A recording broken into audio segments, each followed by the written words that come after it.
All right, welcome back. Today I'm going to be pretty much wrapping up the Coffeezilla drama as a whole. I think that it's pretty much over as in terms of like interesting stuff that's going on.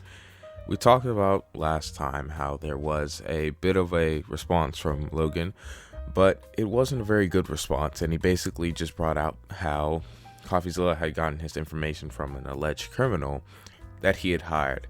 It ended up making Logan look worse, and after a while, Coffeezilla announced that he was going to be putting out a response, and Logan saw that, and he decided to respond to Coffee himself and be like, hey, I was wrong.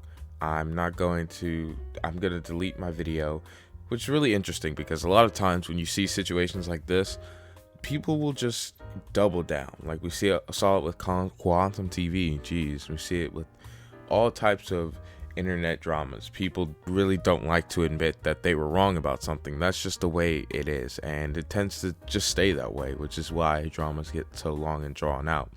But I'm glad that he decided to, be like, all right, I admit I was wrong. Here's, my thoughts towards everything. I was misinformed. I'm going to get into all that he said in a little bit, but I want to talk about his possible reasons for doing this, because there's a chance that he's not being very genuine here, and his main focus is like, all right, if I say this, I might be able to get away with what I've done, and I say, oh, I'm going to take accountability, and then I don't really take accountability.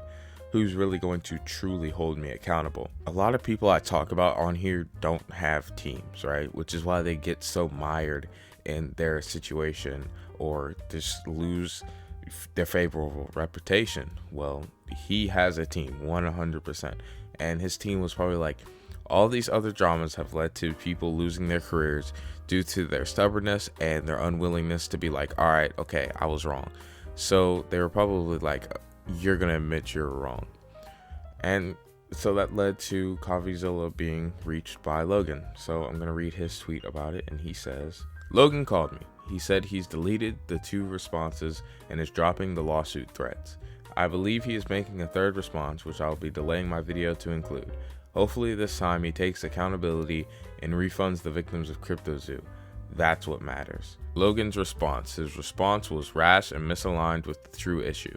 He's going to be taking accountability, apologizing, and coming forward with a plan. Hey all, just wanted to update you. I deleted my initial response to the Coffee series. It was rash and misaligned with the true issue at hand, so I called him today and apologized. The war is not with Coffee. In fact, I'm grateful he brought this to life.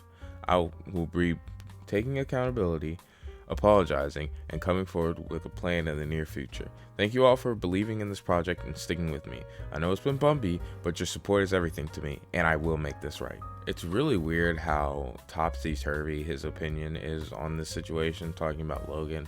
Like, he goes from being like, oh, Coffeezilla, I love your work, but you got this wrong. And then in his response video, he talks about, oh, well, now your judgment has been clouded by your need for clicks. And now he's going, oh, yeah, I'm grateful for Coffeezilla. I'm pretty sure his team had him type this out, which is not a bad idea, but it does come off a little bit unauthentic, which maybe that's me just being like, oh, I don't trust this guy, given all the stuff that he's done, because honestly, why would you trust him at this rate? But hey, I don't know, because it just seems a little off to me that he would go from so like convinced that I can take you down and I'm going to take you to court and I'm going to clear my good name. And he goes from that to being like, oh, well, I'm glad that Coffee brought this to life, because now I get to investigate and see what was wrong with CryptoZoo. Weren't you on the working room floor from day one? How did you not see what was going on then? Why is it that now, all of a sudden, you're like, oh yeah, I gotta go check on things and see what's going on? I don't know. Maybe I'm missing something. Let me know if I am. What kind of accountability can Logan take other than giving the money back? Do you really think he's going to give the money back? And this, I don't know. Maybe he does. Maybe he does. Maybe he gives all 40 million back. But given all the past behavior we have on Logan, it just doesn't seem very likely. I don't think he's going to pivot shift from being one way and being like, oh, okay, I'm gonna keep this money. I'm gonna keep going. Basically, trying to be like Ice Poseidon, but not being as outright with it. He's gonna go from being down that road to turn around to be like, well, actually, I see where coffee was coming from. I don't know. Maybe it's genuine, but I just don't really trust, the place that it's coming from.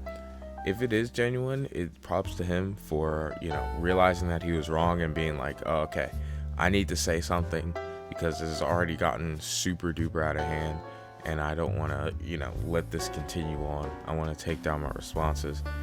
But a part of me is just like, he was just getting destroyed. Like, literally nobody was on his side. Like, it's rare to see somebody like just get destroyed like that, to where there's no real defense that you can make. Like, oh, in defense of Logan Paul, you shouldn't have bought the crypto stuff. Like, yeah, I think buying into a weird NFT game is stupid, but like, that doesn't mean that what he did is okay. He should give the money back. Also, I do want to say this again, and this is financial advice. Don't buy into random crypto games. You'll be glad you did, okay?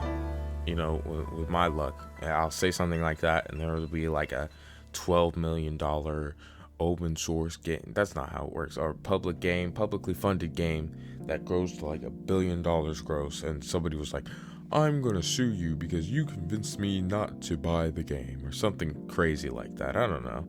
But please, please, please do not spend your money on crypto games.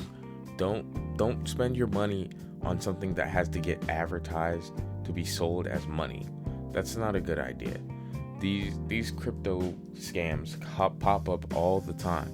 If you're ever gonna buy into a crypto game or crypto whatever, don't buy something promoted by an influencer, because 9 times out of 10 they're just crypto scams that are meant to just draw you in, and then they take your money and they leave. It's a pump and dump, and now you're sitting there with the knife in your hand, or that's not the saying, but you're screwed over. And it's crazy to see it happen over and over and over and over again.